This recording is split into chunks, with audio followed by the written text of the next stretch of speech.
Hello dear student, कैसे हैं आप सब। मैं आपका दोस्त टीचर मेंटर पीपी सर यानी प्रमोद पटेल सर। तो आज केमिस्ट्री में आप लोगों को वेव के बारे में पढ़ाऊंगा।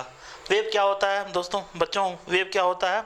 तो वेव के बारे में आप लोग शुरू से पढ़ते चले आ रहे हैं, सुनते चले आ रहे हैं, 9th क्लास से, क्लास 8 से ही सुनते चले आ रहे हैं वेव क्या होता है। देखो भाई, वेव क्या होता है तो कभी कभी देखे होंगे तालाब के किनारे गुमसुम बैठे हो, किसी की याद में अगर बैठे हो तो पत्थर का टुकड़ा या कंकड़ का टुकड़ा लेके और उसको बीचों बीच में फेंकते हैं।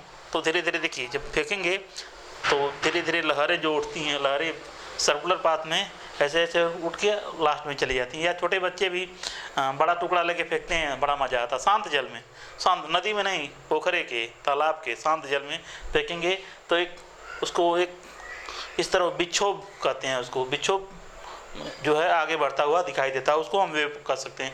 या ऐसे भी हो सकता है कि किसी रस्सी को, किसी स्ट्रिंग को या रस्सी को ऐसे झटका दे के छोड़ दीजिए, ऐसे फटाक ऐसे ऐसे ऐसे ऐसे ऐसे ऐसे उसमें वेव उत्पन्न हो जाता है। उस प्रकार हम उसको वेव कर सकते हैं। ठीक है, तो वेव के बारे में थोड़ा सा डिफिनेशन लिख लो। What is wave, what is wave. ठीक है बाबू, तो आंसर लिखो, वेव के बारे में लिख लो। Wave can be described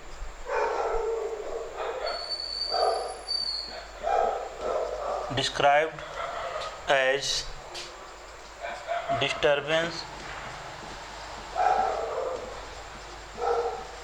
disturbance that travel through a medium or space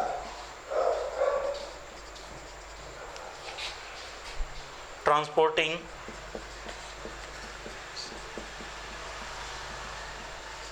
energy from one medium, from one location लिखो, one location to another location. ठीक है, एनर्जी को प्रोपोगेट होने के लिए एक लोकेशन से दूसरे लोकेशन में जाना ही आपका वेव कहला सकता है। ठीक है, ये तो आपका डिफिनीशन रहा। वेव जनरली दो प्रकार का हम पढ़ेंगे, सबसे अच्छा एग्जाम्पल जो होता है, तालाब के किनारे बैठे रहें और पत्थर को फेंकिए, बड़ा मज़ा आएगा। अच्छा, लहरें आगे बढ़ती हुई दिखाई देंगी, या रस्सी को झटका दे के छोड़ दो। जो हम पढ़ेंगे वेव जानेंगे, दो प्रकार की वेव होती है। पहला है मैकेनिकल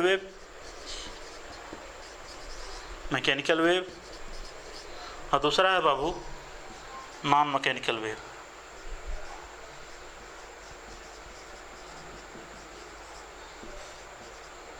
ठीक है, तो मैकेनिकल वेव के लिए हमको मीडियम की रिक्वायर होती है। मैकेनिकल वेव के लिए हमको मीडियम की रिक्वायर होती है। इसमें लिखो, मैकेनिकल वेव में रिक्वायर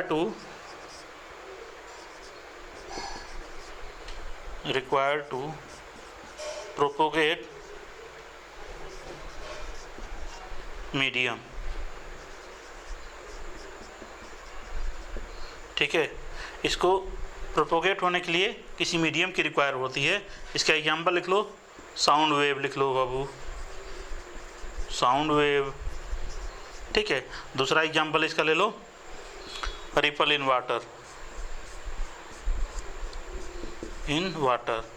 मतलब पानी में पत्थर फेंकने पर वृत्ताकार पार्ट। ठीक है, मतलब सर्कुलर पार्ट होता है। तो इसमें लिखो बाबू, नॉन मैकेनिकल वेव में क्या होगा, do not require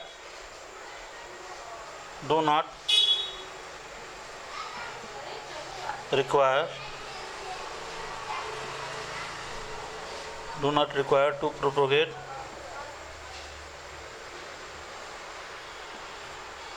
do not require medium to propagate medium।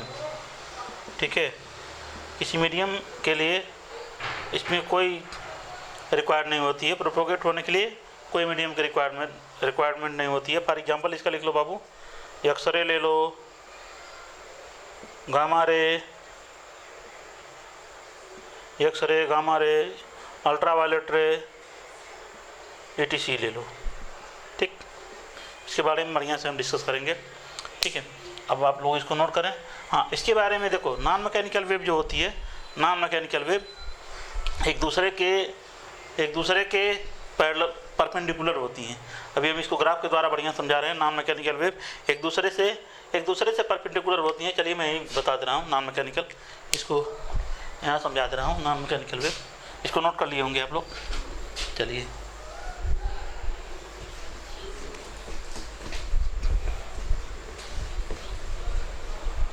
Non mechanical wave भाई देखो बाबू, नॉन मैकेनिकल वेव में देखिए, वेव जो होती हैं रेडिएशन के फॉर्म में एक दूसरे से, नॉन मैकेनिकल वेव जो होती है एक दूसरे के परपेंडिकुलर होती हैं। समझा रहा हूँ, देखो कैसे होती हैं। एक दूसरे से परपेंडिकुलर होती हैं और इलेक्ट्रिक फील्ड और मैग्नेटिक फील्ड दो प्रकार की वेव होंगी इसमें, और दोनों एक दूसरे के परपेंडिकुलर ट्रेवल करेंगी। ठीक है, नॉन मैकेनिकल के लिए हम बात कर रहा हूँ। तो ऐसे होती हैं। एक ग्राफ आप बताऊंगा, अभी आप लोगों को डिस्कस करके समझाऊंगा।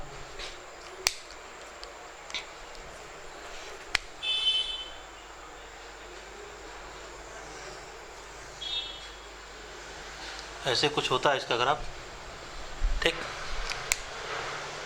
इसका ग्राफ कुछ ऐसे होता है। जो रेड वाला है इसको मैं ऐसे दिखा दे रहा हूँ, एक दूसरे से परपेंडिकुलर में है, ऐसे ही दिखा लो भाई।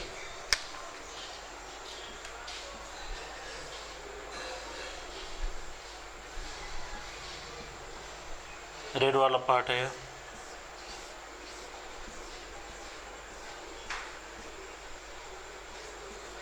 एक दूसरे के परपेंडिकुलर में होती हैं।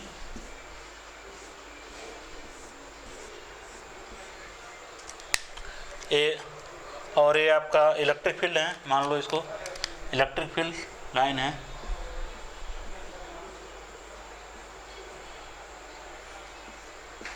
ये आपकी इलेक्ट्रिक फील्ड लाइन है।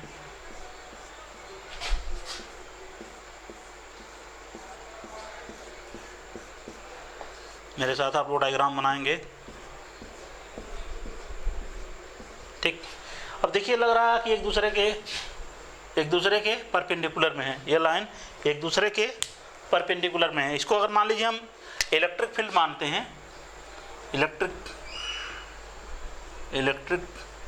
फील्ड मानते हैं, तो मैग्नेटिक फील्ड होगा, मैग्नेटिक फील्ड। ठीक है, एक दूसरे के परपेंडिकुलर में होंगे, ऐसे होंगी, एक दूसरे के परपेंडिकुलर में होंगी, ऐसे एक दूसरे के परपेंडिकुलर में होंगी, ये ऐसे एक दूसरे के परपेंडिकुलर में होंगी। ठीक है, तो इतना नोट करें आप लोग। फिर आगे हम प्रॉपर्टी ऑफ या टर्मिनोलॉजी यूज्ड इन वेव के बारे में बता रहा हूँ। चलिए, ठीक है, आई होप कि आप लोग इसको नोट कर लिए होंगे। अब लिखो टर्मिनोलॉजी यूज्ड इन वेव। कौन कौन सी टर्मिनोलॉजी हैं जो वेव में आती हैं? तो कौन कौन है टर्मिनोलॉजी? तो पहला है आपका, देख लो बाबू, टर्मिनो यूज्ड इन वेव। कौन कौन सी है बाबू? पहला हमको पढ़ना एम्पलीट्यूड, वेवलेंथ, काफी इंपॉर्टेंट है wavelength. Amplitude, wavelength, time period, frequency,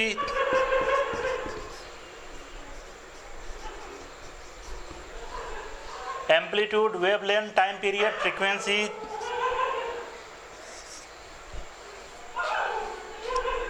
velocity, wave number.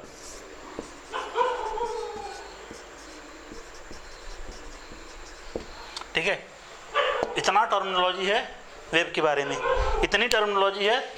Amplitude, wavelength, wavelength बहुत फेमस है, ठीक है, एटॉमिक स्ट्रक्चर का बहुत फेमस पार्ट है wavelength. Amplitude, wavelength, time period, frequency, velocity, wave number, ये बहुत फेमस पार्ट हैं आपके। वेवलेंथ, वेव नंबर, फ्रीक्वेंसी बहुत फेमस हैं आपके। तो थोड़ा इसके बारे में हम थोड़ा चर्चा कर दें। देखो भाई, इसको समझाने से पहले हम आपको ट्रिग्नोमेट्रिकल फंक्शन का ग्राफ, साइन थीटा का ग्राफ थोड़ा सा बताएंगे, उसके हेल्प से आपको लेके चलेंगे। पहले आप लोग नोट करें, फिर साइन थीटा का ग्राफ बता रहा हूँ, ठीक है। अब देखते हैं हम आपको इसको इतनी जितनी भी टर्मिनोलॉजी है उनको समझाने के लिए हम एक ग्राफ की मदद से हम सबके बारे में डिस्कस करेंगे, ठीक है। तो ट्रिग्नोमेट्रिक फंक्शन पढ़े होंगे आप लोग ट्रिग्नोमेट्रिक फंक्शन में साइन थीटा पढ़े होंगे आप लोग, साइन थीटा का नाम सुने होंगे। साइन थीटा ऐसे आपका मान लीजिए y इक्वल टू थोड़ा सा मैथ में जाएंगे हम बाबू, y equal to a sine theta, ठीक है। ये ट्रिग्नोमेट्रिक फंक्शन है। या ऐसे भी मान सकते हैं y equal to a sine omega t, theta को हम ओमेगा टी मान सकते हैं। इस तरह ये मान के इसको हम मान के चल रहे हैं y equal to a sine theta, a sine omega t. तो पहले हम साइन थीटा का ग्राफ प्लॉट करेंगे। साइन थीटा का देखो 2 एक्सिस लेंगे बाबू, घबराना मत, बिल्कुल बहुत आसान है ग्राफ, आपके मैथ वाले सर पढ़ाए होंगे बहुत अच्छी तरह से। देखो साइन थीटा ये 0 है और पाई यहाँ है, मान लो कहीं पाई होगा, यहाँ कहीं 2 पाई होगा और यहाँ कहीं 3 पाई होगा, कहीं 4 पाई कहीं होगा यहाँ, ठीक है, 5 पाई। तो ट्रिग्नोमेट्री का थोड़ा बहुत तो ज्ञान होना चाहिए, समझने के लिए ट्रिग्नोमेट्री का थोड़ा बहुत ज्ञान होना चाहिए, ठीक है। अब देखो भाई, साइन थोड़ा ये भी जानना चाहिए, साइन 0 की वैल्यू होती है 0, ठीक। और साइन पाई मतलब 180, साइन पाई मीन्स साइन 180, ये भी होती है 0। तो जितने 0 से लेके पाई, 2 पाई, 3 पाई, 4 1 डॉट डॉट डॉट n पाई, इतने भी जो वैल्यू जिसके साथ पाई का मल्टीपल होता है उस पर साइन की वैल्यू 0 होती है, ठीक है। अगर 90 का देखा जाए π/2, साइन π/2 देखें हम तो साइन π/2 की वैल्यू होती है 1, ठीक है बाबू, साइन π/2 की वैल्यू होती है 1। तो 1 कहीं यहाँ होगा, 1 कहीं यहाँ होगा और -1 कहीं यहाँ होगा, -1 यहाँ कहीं होगा, +1 यहाँ कहीं होगा, ठीक है। चलो ठीक है, तो देखो इसको हम ग्राफ के द्वारा हम पैरेलल लाइन +1 पे पैरेलल लाइन ड्रा कर दे रहे हैं, ठीक, समझने के लिए समझाने के लिए लिख दे रहा हूँ, ठीक। अब देखो बाबू 0 से शुरू होगा ग्राफ, ये 0 से शुरू होगा, 0 पे 0 वैल्यू होती है लेकिन π/2 पे 1 होती है। तो मान लो π/2 इसके बीच में कहीं पड़ेगा, π/2 इसके बीच में कहीं पड़ेगा, घबराने की कोई ज़रूरत नहीं, आसान है।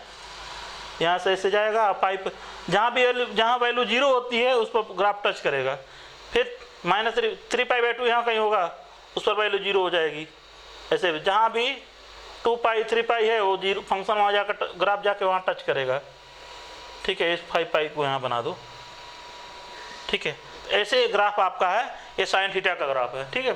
थोड़ा समझाने के लिए ज़रूरत पड़ेगी क्योंकि टाइम पीरियड फ्रीक्वेंसी के बारे में हमको बात करना है, ठीक।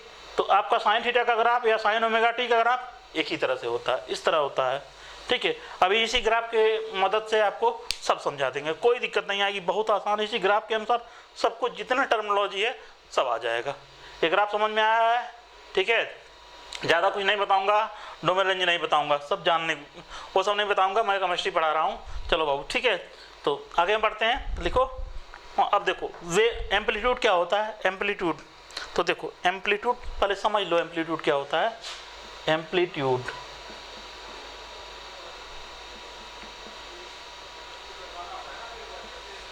अब देखो ये ऊपर वाला जो पार्ट है, बड़ा वाला ऊपर जो गया है, ऊपर उभरा हुआ पार्ट है, ये ऊपर वाला ऐसे, ठीक, इसको हम कहेंगे क्रेस्ट,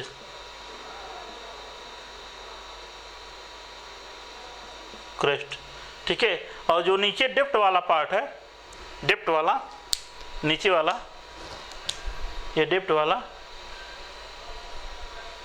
इसको कहेंगे बाबू trough, TROUGH, trough.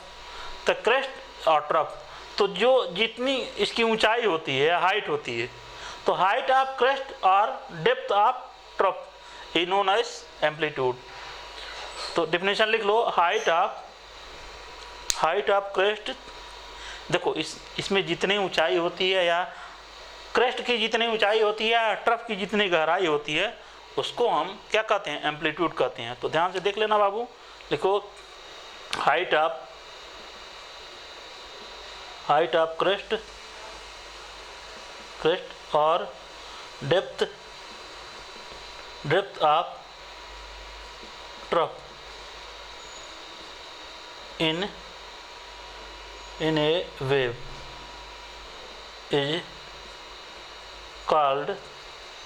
is called amplitude. It is represented by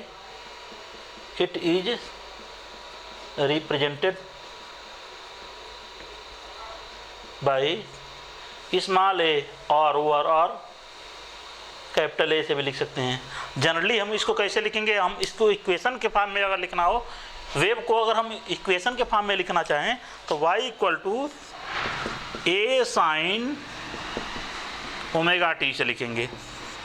ठीक है, वे y जो होगा डिस्प्लेसमेंट होगा, कितने डिस्टेंस ट्रेवल करेगा, इसको y को हम डिस्प्लेसमेंट कहेंगे। फिजिक्स में बढ़िया से पढ़ेंगे आप लोग, फिर भी जान जाओ डिस्प्लेसमेंट।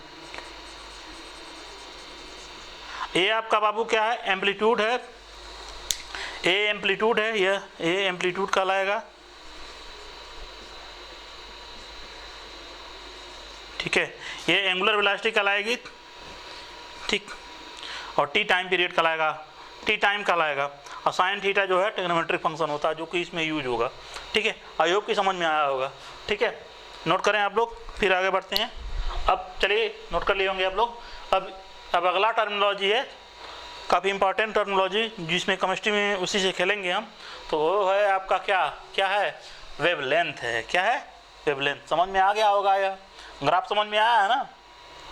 ठीक है, चलो इसको और चीज़ चाहो तो तुम लिख लो, इसमें पाई है 3π/2 लिख लो।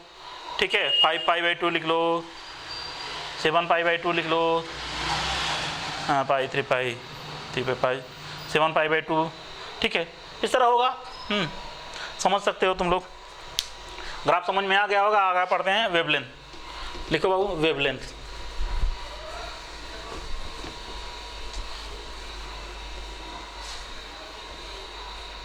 इसी ग्राफ की मदद से हम वेवलेंथ देखेंगे। देखो वेवलेंथ क्या होता है, डिस्टेंस बिटवीन टू क्रेस्ट और trough, distance between two adjacent crest और ट्रफ नोन एज वेवलेंथ। ऐसे नहीं समझ पाएंगे, पहले समझा रहे हैं, दिखा रहे हैं, पिक्चर के द्वारा दिखाएंगे। कुछ भी हो, ये आप लोगों को डायग्राम तो मालूम बनाना आना चाहिए। इतना डायग्राम वेव अगर पढ़ रहे हैं और वेव पढ़ रहे हैं बाबू, तो इतना डायग्राम आपको क्या है, बनाने आना चाहिए। ये डायग्राम साइन थीटा का ग्राफ, या रस्सी को इसे झटका दोगे तो कैसे बनेगा। ठीक है बाबू, तो ऐसे आप लोगों को डायग्राम बनाना आना चाहिए, वेव के बारे में इतना आना चाहिए। ठीक, इतना आना चाहिए आपको। ठीक, देखो ऊपर वाला क्रेस्ट, नीचे वाला ट्रफ, क्रेस्ट ट्रफ, नीचे वाला भी बना दो, चलो लंबा बना दो एक। ठीक है, ये आपका वेव का है, साइन थीटा का ग्राफ है, समझ में आ गया होगा, आप लोगों को बताया है बढ़िया से। ठीक, यहाँ से यहाँ तक इसका यह पार्ट आपका, ये आपके दोनों क्रेस्ट हैं। क्या है बाबू, ये दोनों क्रेस्ट हैं और नीचे वाले ट्रफ हैं। ठीक है, ये क्रेस्ट है, ये भी क्रेस्ट है, नीचे वाला ट्रफ है, ये भी ट्रफ है। ठीक है, तो मैं बताया हूँ वेवलेंथ, हमको पढ़ना है वेवलेंथ के बारे में पढ़ना है बाबू, wavelength.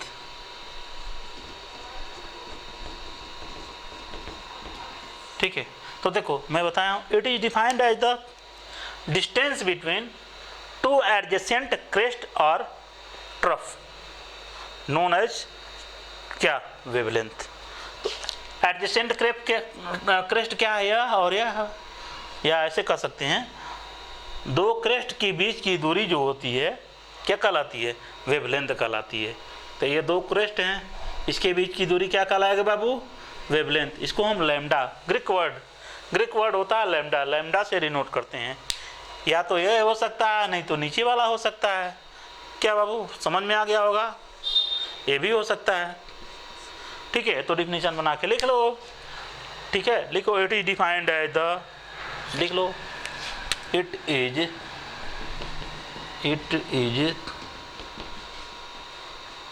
Defined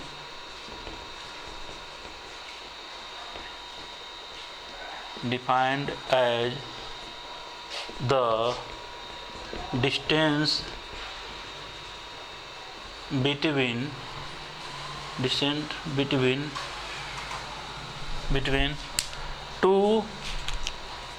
between two adjacent crest or trough। ठीक है, it is defined as distance between two adjacent crest or trough in a wave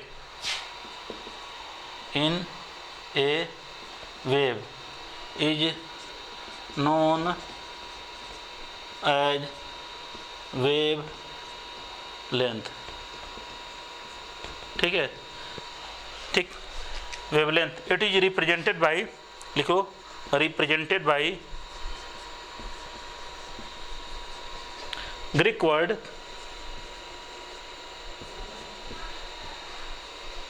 lambda, lambda से डिनोट करते हैं, ग्रीक वर्ड लैम्डा से डिनोट करते हैं। इंपॉर्टेंट चीज़ लिखो जो हमेशा आप लोगों को याद रखना है, यूनिट क्या होती है, यूनिट अगर देखेंगे दो प्रकार की यूनिट होती है। पहला लेंगे एंगस्ट्रॉम यूनिट लेंगे, इसको एंगस्ट्रॉम कहते हैं,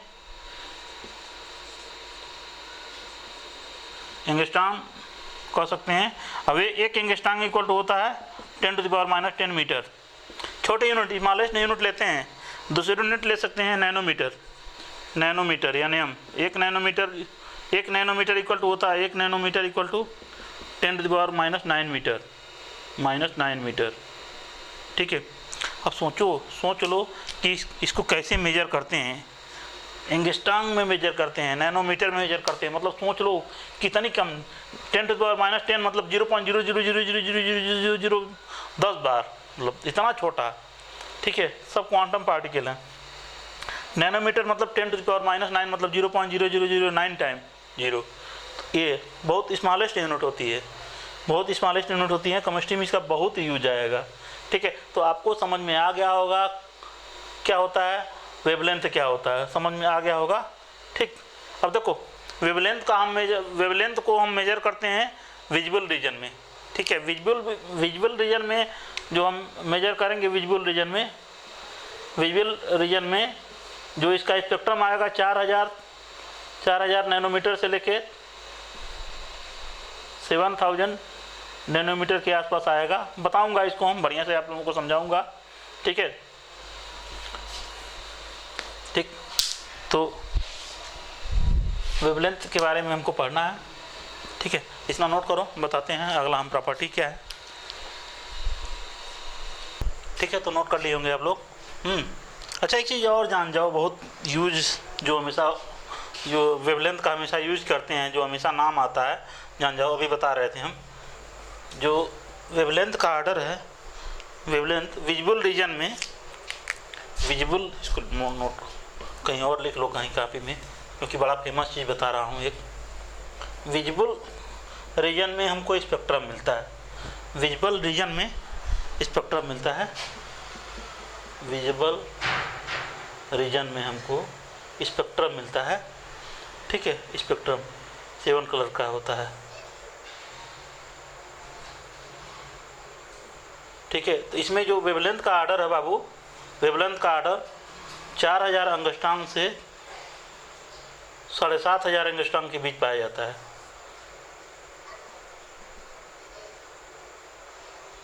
इतना एंगस्ट्रॉम के बीच में पाया जाता है। और जो ऑर्डर होता है विबगोर, VIBGYOR, ठीक है, इतने ऑर्डर होते हैं। आप लोगों को इसको लैम्डा जो है आपका कहलाएगा, लैम्डा 4000 से 7500 के बीच में आएगा। बढ़िया से हम स्पेक्ट्रम में इसको हम डिस्कस करेंगे, क्योंकि लैम्डा की जो बात आ गई है, लैम्डा की बात जो आ गई है, ऑर्डर आ गया है, इसलिए हम चर्चा कर दिया हूँ। तो जो वेवलेंथ का ऑर्डर होगा विबगोर के लिए 4000 से लेकर 7500 के बीच तक हम लेते हैं वैल्यू, ठीक है। इसको बार बार जान के लिखें, क्योंकि ये आपके सामने अक्सर आएगा, ठीक ना बाबू। चलो ठीक है, आ गया होगा समझ में। यहाँ लिख लो 7500 एंगस्ट्रॉम, ठीक है, ये भी नोट कर लो। बाकी हम स्पेक्ट्रम पढ़ाएंगे तो बताएंगे, ठीक है। चलो अब लिखो टाइम पीरियड। हो गया होगा, समझ में आ गया होगा। जो वेवलेंथ लेते हैं 4000 से एंगस्ट्रॉम से लेकर 7500 एंगस्ट्रॉम यूज करते हैं किसमें, विजुअल रीजन में, ठीक। जो स्पेक्ट्रम जिसमें मिलता है विजुअल रीजन में ही स्पेक्ट्रम मिलता है, और विजुअल रीजन ही हमारे आंखों को दिखाई देती हैं, ठीक है। बाकी रीजन का हम नहीं देख पाते हैं। अब लिखो बाबू टाइम पीरियड, टाइम पीरियड लिखो, टाइम पीरियड, टाइम पीरियड, ठीक है। ये फिजिक्स में पढ़ेंगे। टाइम पीरियड क्या होता है, टाइम पीरियड, इसको हम ग्राफ की मदद से फिर से हम ग्राफ की ही मदद से समझेंगे। ग्राफ की ही मदद से हम फिर से समझेंगे, इसको ग्राफ की मदद से समझेंगे। टाइम पीरियड क्या होता है बाबू, डिफिनीशन लिख लो इसका। देखो पहले समझ लो फिर डिफिनीशन देखो। टाइम पीरियड क्या होता है, हाई स्कूल में पढ़े होंगे, 9th क्लास में पढ़े होंगे। देखो नंबर ऑफ ऑक्सीलेशन, ऐसे नंबर ऑफ ऑक्सीलेशन नहीं लिखो, इस वेव को यहाँ से यहाँ तक ट्रेवल करने के लिए, ठीक है, इस वेव को यहाँ से यहाँ तक ट्रेवल करने के लिए जो टाइम लगता है उसको हम टाइम पीरियड कह सकते हैं। तो इसको मैंने आप लोगों को बताया बाबू 0 पाई 2 पाई। देखो अगर मान लीजिए किसी रस्सी को हम कर रहे हैं, झटका दे रहे हैं, मतलब एक एक्सीलेशन करने के लिए ऐसे जाएगी फिर ऐसे आएगी, ठीक है। झूला है, ऐसे गया फिर ऐसे आया, तभी तो एक ऑक्सीलेशन हुआ। तो number of oscillation, time taken to complete one oscillation, time taken to complete one oscillation, या एक ऑक्सीलेशन करने में जितना समय लगता है उसको, उसका टाइम पीरियड कहते हैं, कह सकते हैं time taken to complete one oscillation. तो यहाँ से यहाँ तक तो आधा ऑक्सीलेशन हो गया, यहाँ से यहाँ तक तो आधा, और यहाँ से यहाँ तक पूरा हो गया, ठीक है। Time taken to complete one oscillation is known as time period. Definition समझ में आ गया होगा। एक ऑक्सीलेशन करने में लगा समय उसका टाइम पीरियड कहलाता है। तो अगर हम पूछें इसका एक ऑक्सीलेशन करने में कितना समय लगा, 0 से लेकर 2 पाई तक लगा है, यहाँ तक एक ऑक्सीलेशन आया, ऐसा नहीं आता, अगर यहाँ से यहाँ तक आया तो यहाँ जाकर रुकेगा, एक ऑक्सीलेशन कहलाएगा। तो डिफिनीशन लिखो बाबू, time taken to complete one oscillation,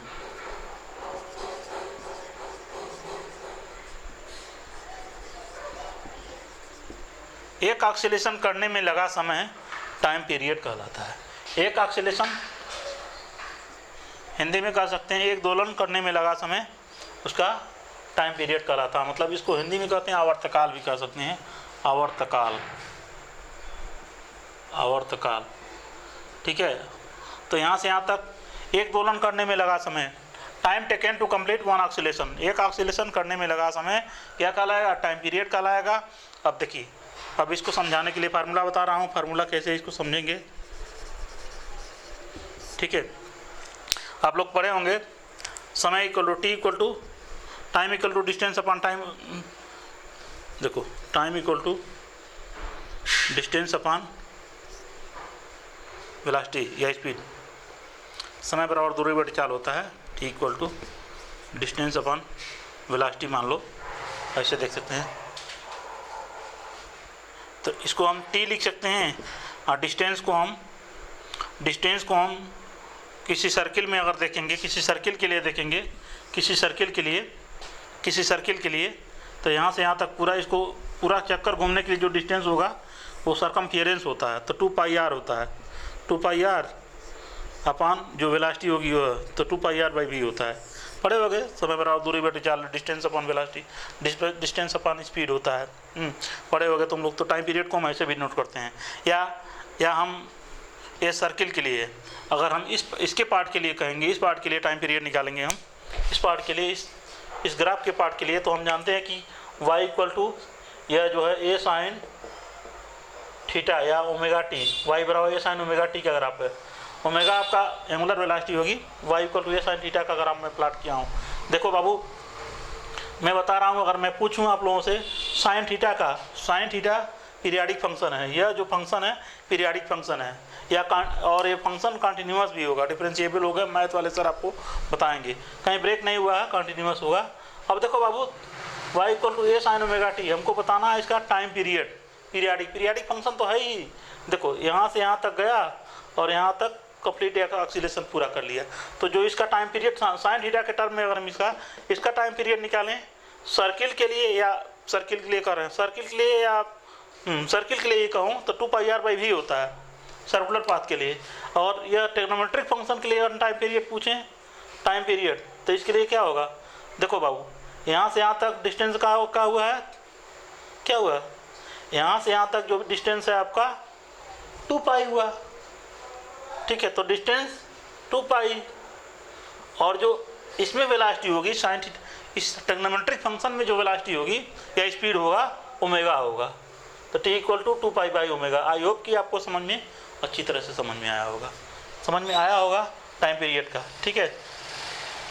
ठीक, ज़्यादा इस पर हम डिस्कस नहीं करेंगे और फिजिक्स आ जाएगा, ठीक, चूँकि आता रहता है इसलिए डिस्कस करना पड़ेगा, ये समझ में आया होगा। और भी कह सकते हैं फ्रीक्वेंसी, हाँ अब फ्रीक्वेंसी हम बताएंगे, जो फ्रीक्वेंसी हमेशा आपके काम आएगा, ठीक है। ये तो फिजिक्स का वर्ड है, लेकिन केमिस्ट्री में फ्रीक्वेंसी का यूज बहुत करना है, ठीक।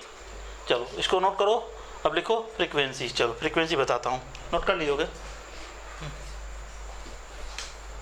फ्रीक्वेंसी क्या होता है बाबू? ठीक है, चलो फ्रीक्वेंसी इंपॉर्टेंट है केमिस्ट्री में। टाइम पीरियड के बारे में जिक्र नहीं किया है केमिस्ट्री में एनसीईआरटी वालों ने, हाँ भैया लोग, लेकिन फ्रीक्वेंसी के बारे में डिस्कस किया गया है, तो बता दो फ्रीक्वेंसी क्या होता है। फ्रीक्वेंसी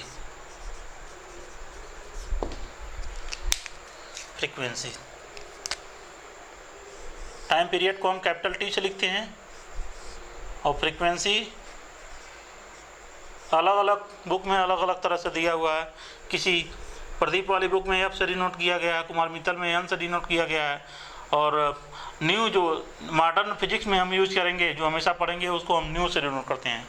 तो आप लोग, ठीक है, फ्रीक्वेंसी को आप न्यू से ही नोट करेंगे। मॉडर्न फिजिक्स में न्यू से ही नोट किया गया है, आगे आप बड़े क्लास में न्यू से ही जाएंगे, ठीक है। तो फ्रीक्वेंसी हम न्यू से डिनोट करते हैं।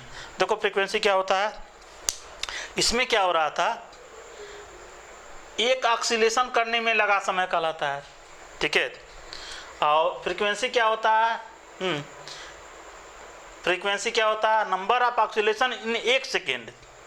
सुनिएगा ध्यान से, number of oscillation in 1 second. 1 second में किए गए ऑक्सीलेशन की संख्या जो होती है उसकी फ्रीक्वेंसी कहलाती है। ध्यान से देखना, सुनना भाई, नंबर ऑफ ऑक्सीलेशन 1 सेकेंड, एक number of oscillation in 1 second, ठीक है। 1 सेकेंड में किए गए दोलनों की संख्या को हम उसको फ्रीक्वेंसी कहते हैं। लिखो, number of oscillation in 1 second, ठीक है। It is represented by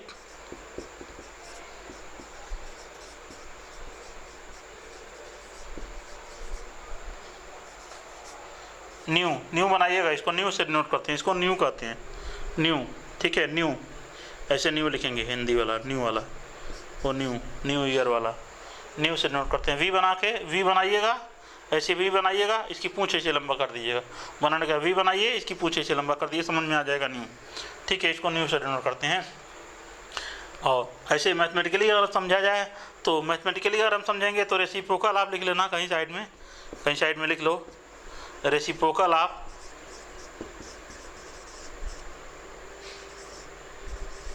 time period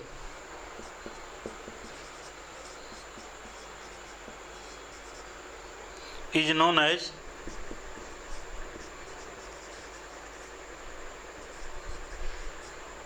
frequency.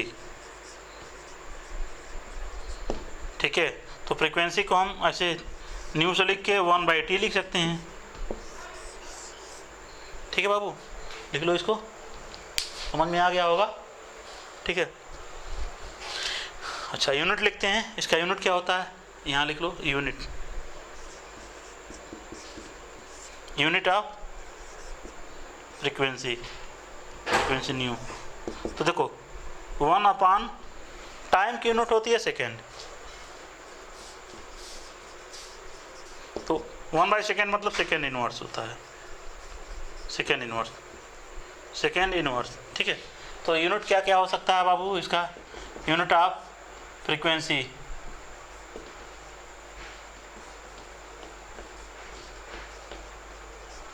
पहला सेकेंड इनवर्स, सेकेंड इनवर्स, दूसरा है आपका साइकिल पर सेकेंड, ऐसे भी कर सकते हैं, साइकिल पर सेकेंड, और दूसरा तीसरा आपका हर्ट्स। ठीक है, हर्ट्स नाम के एक साइंटिस्ट थे, उनके नाम पर ये पड़ा आपका हर्ट्स। तो 3 यूनिट है बेसिक, आप लोगों को याद रखना है। ठीक है, समझ में आ गया होगा। मैथमेटिकल फॉर्म है, मैथमेटिकल फॉर्म कौन कौन है इसमें, मैथमेटिकल कंसेप्ट देखेंगे हम इसमें, फ्रीक्वेंसी। तो देखो टाइम पीरियड निकाले हैं आप लोग ना, time period,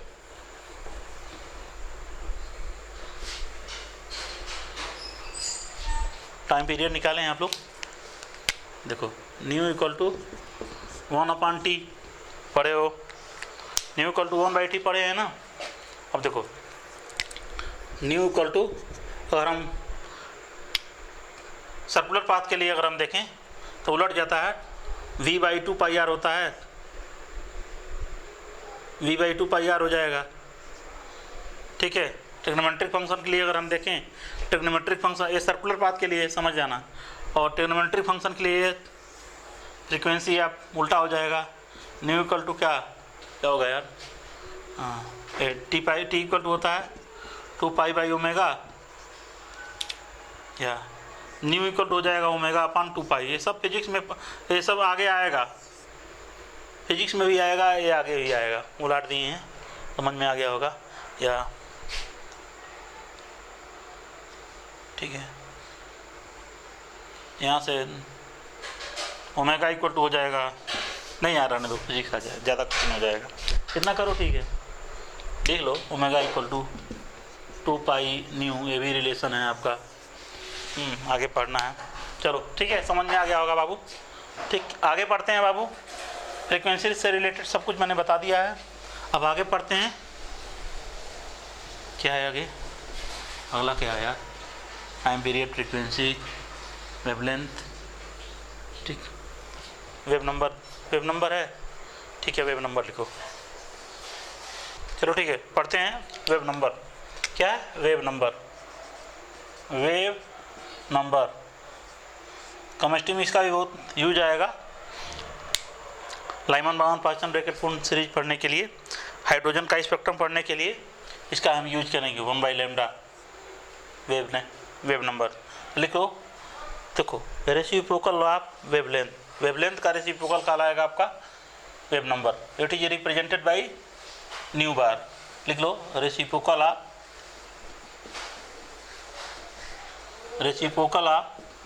wavelength is known as wave number. ठीक है, it is represented by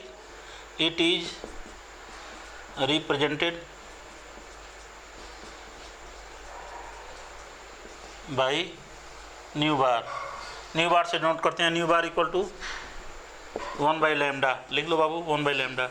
unit क्या होगी, यूनिट आप लिखेंगे 1/मीटर, मतलब जनरली हम मीटर में लिखते हैं 1/मीटर, तो 10 मीटर इनवर्स हो सकता है, या सेंटीमीटर और सेंटीमीटर इनवर्स भी कर सकते हैं। ठीक है, इतना कर सकते हैं। ठीक, अब अगला क्या रह गया है, वेलोसिटी रह गया। वेलोसिटी लिखो बाबू, वेलोसिटी समझ में आ गया होगा। वेलोसिटी लिखो, It is the linear distance. It is the linear distance. It is linear distance traveled by wave, traveled by a wave in 1 second. In 1 second. ठीक है, पढ़े हो गए आप लोग। इसका जो फार्मूला होता है, डायरेक्ट फार्मूला याद कर लो तुम लोग। यह होता है वेलोसिटी को हम सी से नोट करते हैं, सी इक्वल टू न्यू लैम्डा। काफ़ी इंपॉर्टेंट रिलेशन है, सी इक्वल टू न्यू लैम्डा। इस रिएक्शन को आप लोग रिएक्शन कर रहे हैं, इस रिलेशन को आपको याद रखना है। इस पर न्यूमेरिकल पूछा जाता है। सी इक्वल टू, सी की वैल्यू होती है वेलोसिटी ऑफ लाइट, होता है वेलोसिटी ऑफ लाइट, और इसकी वैल्यू होती है 3 × 10⁸ मीटर पर सेकेंड दिया रहेगा। लैम्डा के बारे में पढ़े ही आप लोग। तो इतनी कहानी रही क्या है वेलोसिटी की, बेसिक टर्मिनोलॉजी की। अब आगे हम इसके बारे में हम डिस्कस करते हैं इलेक्ट्रोमैग्नेटिक वेव की। ठीक है, नोट करो उसको।